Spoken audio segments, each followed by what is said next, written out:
तर नमस्कार मित्रांनो, आज आम्ही जाणार आहोत स्विमिंग पूलला.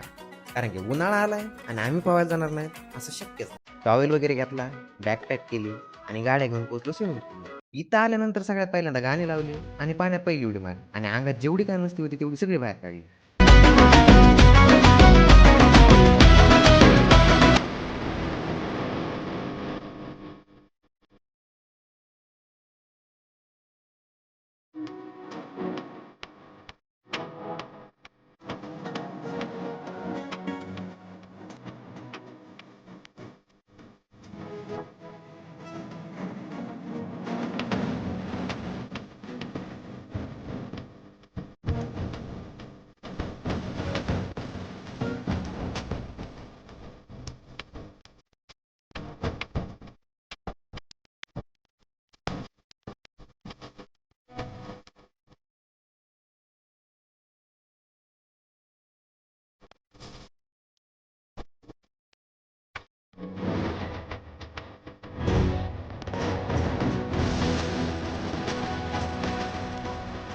नंतर लास्टला पोहून थकल्यावर एक एक वडापाव खाल्ला आणि निघालो.